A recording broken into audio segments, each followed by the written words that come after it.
बिस्मिल्लाहिर्रहमानिर्रहीम। Dear student, आज हम बात करेंगे एड्रेनल ग्लैंड के एनाटॉमी एंड फिजियोलॉजी की।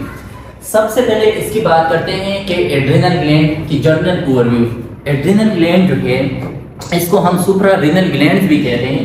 Number first point brief intro अगर हम करना चाह रहे हैं तो एड्रेनल ग्लैंड इसको हम कहते हैं कि दिस इज सुप्रारीनल ग्लैंड।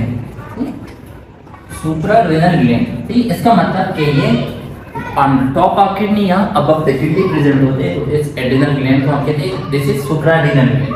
इसके अलावा अगर हम साइज की बात करें तो 5 सेंटीमीटर ये लॉन्ग, 3 सेंटीमीटर इसकी वेट और 1 सेंटीमीटर ये इसकी थिकनेस होगी। क्लियर? दो ब्रॉड पार्ट्स पे मुश्तमिल होते हैं। आउटर वाले पार्ट्स को हम कहते हैं एड्रीनल कॉर्टेक्स, एड्रीनल कॉर्टेक्स, और जो इनर वाला पोर्शन है उसको हम कहते हैं एड्रीनल मेडुला। ठीक है?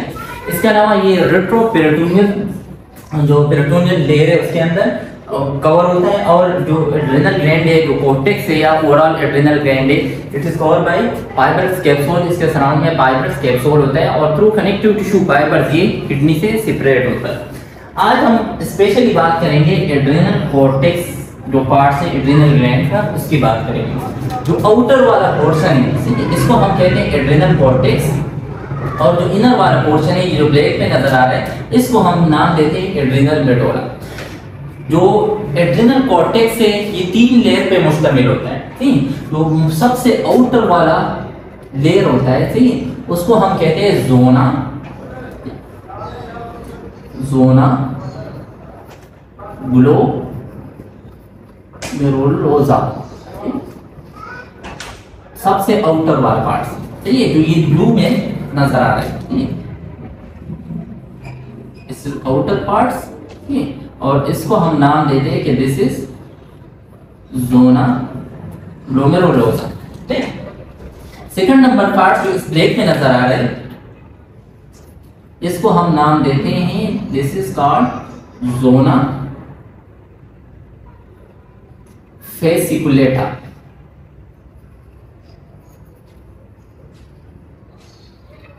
जोना फेसिकुलेटा, और जो इनर वाला लेयर होता है ब्लू, इसको हम कहते हैं जोना नंबर 3 लेयर जो है रेटिकुलेरस।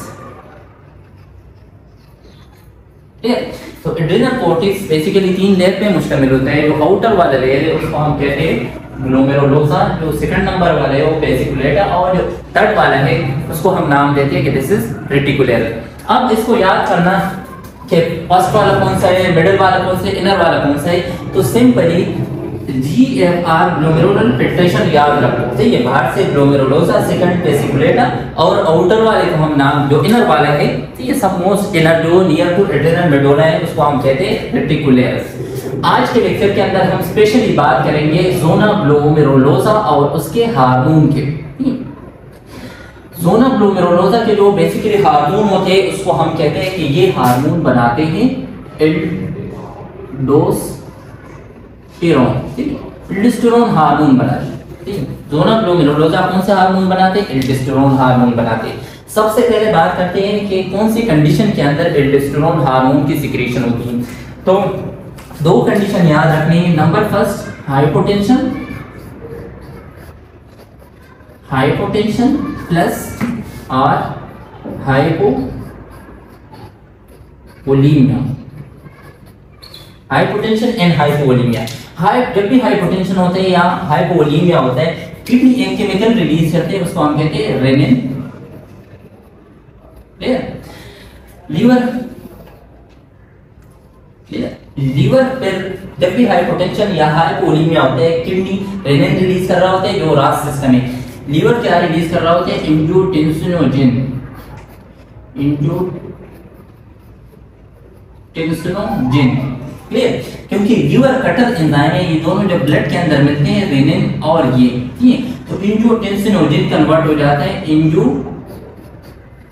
1 में। क्लियर? फिर लंग्स के पास एक एंजाइम होता है, उसको हम कहते हैं एंजियोटेंसिन कन्वर्टिंग एंजाइम एस। ठीक है, एस इसको एंजियोटेंसिन 1 को कन्वर्ट करते हैं एंजियोटेंसिन 2 में, और angiotensin 2 let's suppose this is angiotensin 2 hormone, ये फिर ब्लड के जरिए आते हैं इस रिसेप्टर के पास। क्लियर? जब ये ज़ोना ग्लोमेरुलोसा के सेल्स को, एक सेल को हमने इनलार्ज किए, तो इस पे 3 रिसेप्टर होते हैं एल्डोस्टेरोन के स्टिमुलेशन के लिए। इसको हम कहते हैं कि दिस इज ये स्ट्रॉन्ग, अगर ये वाला रिसेप्टर स्टिमुलेट हो जाए तो स्ट्रॉन्ग या हेवी अमाउंट में एल्डोस्टेरोन हार्मोन की सिक्रीशन होती है। इसके अलावा ये वाला वीक रिसेप्टर है और this one is weak receptor. सबसे जो स्ट्रॉन्ग रिसेप्टर प्रेजेंट होता है ज़ोना ग्लोमेरुलोसा पे एल्डोस्टेरोन हार्मोन के लिए, वो कौन सा है? एंजियोटेंसिन 2 वाला। अब ये एंजियोटेंसिन 2 तो ब्लड आ जाते हैं और इस रिसेप्टर को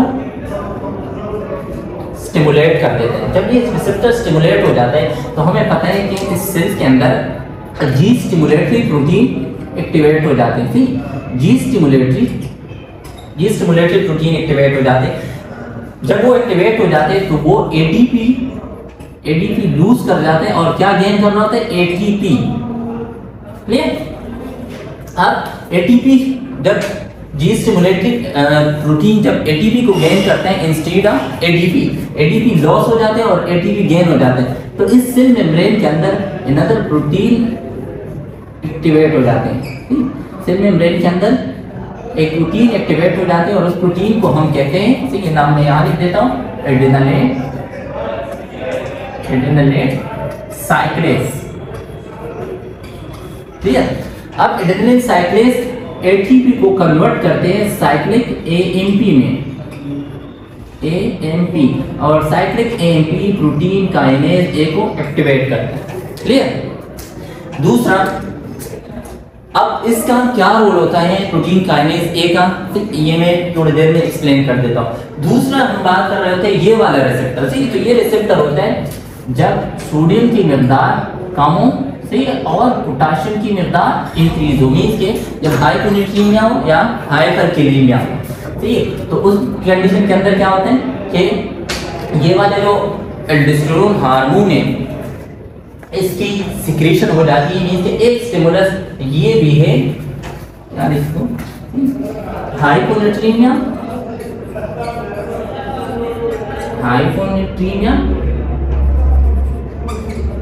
प्लस हाइपर कैलेमिया। और थर्ड जो रिसेप्टर है ये इस रिसेप्टर को स्टिमुलेट कर सकता है और एट द एंड क्या होता है? एल्डोस्टेरोन हार्मोन की सिक्रीशन होती है। ये वाला जो रिसेप्टर है ब्रेन एक केमिकल्स बना रहा होता है, उसको हम कहते हैं CRH, कोर्टिकोट्रोपिन रिलीजिंग हार्मोन। वो एंटीरियर पिट्यूटरी के पास आते हैं और एंटीरियर पिट्यूटरी ACTH हार्मोन बनाता है।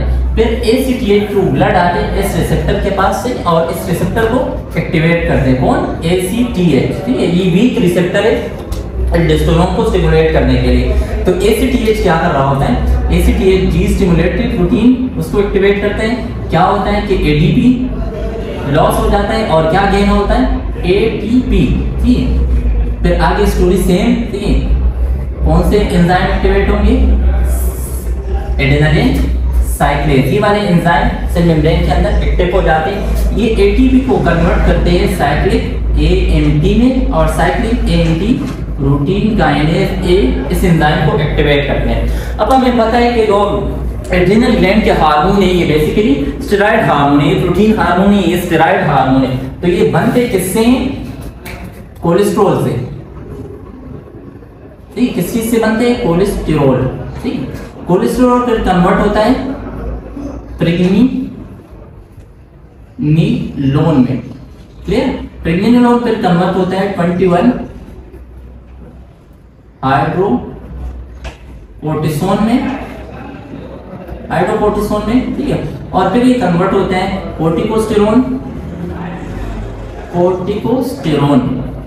ठीक है, और एट द एंड ये कन्वर्ट हो जाते हैं एल्डोस्टेरोन में। क्लियर? कोलेस्ट्रॉल कन्वर्ट हो जाते हैं प्रेग्नेनोलोन में, प्रेग्नेनोलोन कन्वर्ट हो जाते हैं 11 हाइड्रोकोर्टिसोन में, फिर कोर्टिकोस्टेरोन में कन्वर्ट हो जाते हैं और एट द एंड ये कन्वर्ट हो जाते हैं एल्डोस्टेरोन में। अब प्रोटीन काइनेज ए यहाँ पे हेल्प कर रहा होता है, यहाँ पे और एट द एंड यहाँ पे सेम प्रोटीन काइनेज ए ठीक है, कोलेस्ट्रॉल को प्रेग्नेनोलोन कन्वर्ट करने में हेल्प करना, इस वाले के अंदर हेल्प करना थी और इस 21 हाइड्रोक्सिलेज कोर्टिकोस्टेरोन में कन्वर्ट होना हेल्प करना और आखिर में जो कोर्टिकोस्टेरोन से एल्डोस्टेरोन बनते हैं तो उसके अंदर हेल्प करना। मल्टीपल अनदर एंजाइम भी होते हैं, मोस्ट इंपोर्टेंट एक एंजाइम याद रख लो 11 हाइड्रोक्सिलेज इसका मोस्ट इंपोर्टेंट रोल होता है 21 हाइड्रोक्सिलेज को कन्वर्ट करना कोर्टिकोस्टेरोन में। अब जब एल्डोस्टेरोन हार्मोन बन जाते हैं ठीक, लेट्स सपोज एल्डोस्टेरोन हार्मोन की सिक्रेशन हो गई तो एल्डोस्टेरोन हार्मोन का टारगेट टिश्यू होता है किडनी, और किडनी के अंदर जो डीसीटी है डिस्टल कन्वोल्यूटेड ट्यूब्यूल्स है, लेट्स सपोज कि इस वाले सेल्स को मैं एनलार्ज कर देता हूँ, ठीक एक सेल को हमने एनलार्ज कर दिया ठीक। अब इस सेल के ऊपर रिसेप्टर होते हैं एल्डोस्टेरोन के लिए ठीक, लेट्स सपोज और ये क्योंकि स्टेरॉइड हार्मोन है सही है तो ये प्लाज्मा मेम्ब्रेन के अंदर इजीली डिफ्यूज हो जाते हैं और इसके receptor let's suppose this is receptor for aldosterone ठीक। और एल्डोस्टेरोन हार्मोन जब इसको स्टिमुलेट करते हैं सही है तो सेल्स के अंदर जीन एक्टिवेट हो जाते हैं सही है, 3 टाइप्स ऑफ जीन्स एक्टिवेट हो रहे हैं। नंबर फर्स्ट जीन जब एक्टिवेट हो जाते हैं तो वो डीएनए और प्रोटीन की सिंथेसिस हो जाती है, वो प्रोटीन सेल मेम्ब्रेन के अंदर फ्यूज हो जाती है ठीक है। Let's suppose this is protein synthesis, जो जीन एक्टिवेट हुआ तो ये उसने specially transcription and translation RNA DNA और आखिर में प्रोटीन बने और ये प्रोटीन सेल मेम्ब्रेन के अंदर फ्यूज हो जाते हैं। इसको हम कहते हैं sodium potassium pump, sodium potassium pump ठीक है।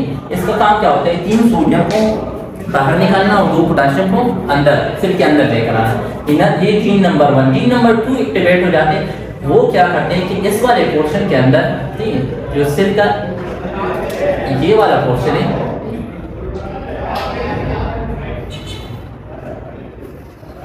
ये वाला जो पोर्शन है इसके अंदर वो प्रोटीन फ्यूज हो जाते हैं। Let's suppose this is another protein ठीक है, तो यहाँ पे फ्यूज हो गए और अनदर जीन नंबर 3 जब एक्टिवेट हो जाते हैं ये भी प्रोटीन बनाते हैं और वो भी इस सेल्स के मेम्ब्रेन के अंदर फ्यूज हो जाते हैं। अब ये वाले जो प्रोटीन है जो सेल के अंदर बने हुए हैं तो इसको हम कहते हैं सोडियम चैनल, तो इसके अंदर नॉर्मली सोडियम आ रहा होता है, सोडियम जैसे यहाँ पे आता है ठीक है, तो इस चैनल के जरिए वो इस सेल के अंदर आ जाती है। अगर यहाँ पे मैं ब्लड वेसल शो कर दूं, लेट्स सपोज यहाँ पे मैं ब्लड वेसल शो कर दूं तो जितना सोडियम इस सेल के अंदर आता है सही है वो इस पंप के जरिए क्या होता है इस ब्लड के अंदर आ जाता है सही है। तो ब्लड के अंदर सोडियम की मिकदार से जो कम थी वो इंक्रीज हो गई। अब जब ब्लड के अंदर सोडियम जितना ज्यादा आएगा, सोडियम की मिकदार इंक्रीज होगी तो सोडियम वाटर को भी रिटेन करते हैं सही। अब एक दिन हमें क्या मिलेगा, वॉल्यूम कम था, हाई वोलीमिया था, वो हमें हाइपर वोलीमिया ठीक है। और जब हाइपर वोलीमिया होगा तो ब्लड प्रेशर भी कंट्रोल हो जाएंगे, ब्लड प्रेशर क्या हो जाएंगे नॉर्मल टेंशन पे आ जाएंगे ठीक। अब नेक्स्ट जो पोटेशियम इंक्रीज था, ये वाले जो चैनल्स होते हैं ये पोटेशियम के लिए होते हैं, तो पोटेशियम क्या होता है वो पास आउट होता है ठीक, और एट द एंड वो यूरिन के अंदर पास आउट हो जाते हैं। तो हाइपरकैलेमिया तक कैल्शियम की मिकदार इंक्रीज थी, एल्डोस्टेरोन ने क्या किया कि रिसेप्टर को स्टिमुलेट किया, सोडियम पोटेशियम एटीपेजेस के मिकदार बढ़ाई, इसके अलावा सोडियम चैनल बनाए, जो सोडियम की एब्जॉर्प्शन ज्यादा हो गई, जब सोडियम की एब्जॉर्प्शन ज्यादा होगी तो वॉल्यूम इंक्रीज होगा, और वॉल्यूम जब इंक्रीज होगा तो डेफिनेटली हमारे पास हाइपोटेंशन, जो हाइपोटेंशन थी वो क्या हो जाएगी, वो नॉर्मल पे आ जाएगी, ब्लड प्रेशर नॉर्मल हो जाएंगे। इसके अलावा मोस्ट इंपोर्टेंट पार्ट के यहाँ पे इस जो एड्रेनल कॉर्टेक्स है इसके जोना ग्लोमेरुलर के सेल्स के ऊपर यहाँ पे रिसेप्टर होते हैं ठीक, और ये रिसेप्टर किस चीज के लिए होती है? एएनपी, एट्रिल नाइट्रिक पेप्टाइड के लिए। ठीक, एएनपी ये हार्मोन कब रिलीज होती है या केमिकल? जब हाइपरटेंशन होता है। ठीक, जब हाइपरटेंशन होगा, ठीक है, तो ये एएनपी हार्मोन रिलीज हो जाती है। सपोज ये इस रिसेप्टर को स्टिमुलेट करती है, तो यहाँ पे अनदर प्रोटीन होते हैं, उसको हम कहते हैं G stimulatory, G inhibitory peptide or protein. तो क्या इफेक्ट ओवरऑल होता है एल्डोस्टेरोन की सिक्रेशन पे? नेगेटिव इफेक्ट, एल्डोस्टेरोन की सिक्रेशन स्टॉप हो जाती है। ये था हमारा आज का लेक्चर, स्पेशली सोना ग्लोमेरुलोसा पे और एल्डोस्टेरोन के सिंथेसिस। उसका मोड ऑफ एक्शन, देखिए मोड ऑफ एक्शन 3 याद कर लो कि डिस्टल कन्वोल्यूटिव ट्यूब्यूल्स के सेल में सोडियम पोटेशियम एटीपेजेस की मकदार को बढ़ाते हैं, सोडियम चैनल बनाते हैं, तो ज़्यादा से ज़्यादा सोडियम रीअब्जॉर्ब होता है और पोटेशियम को एक्सक्रीट आउट कर रहा होता है, क्योंकि ये पोटेशियम के लिए भी प्रोटीन रिसेप्टर इस सेल पे फ्यूज करते हैं, तो सेल से ज़्यादा पोटेशियम यूरिन के अंदर पास आउट हो जाता है। इनहिबिशन कब होती है? जब एएनपी हार्मोन रिलीज हो जाते हैं या केमिकल रिलीज हो जाते हैं, वो इस एएनपी रिसेप्टर को स्टिमुलेट करते हैं, तो जी स्टिमुलेटरी नहीं जी इनहिबिटरी प्रोटीन एक्टिवेट हो जाती है और ओवरऑल इफेक्ट उसका क्या होता है? नेगेटिव इफेक्ट होता है एल्डोस्टेरोन के ऊपर, तो एल्डोस्टेरोन की सिक्रीशन कम हो जाती है या स्टॉप हो जाती है।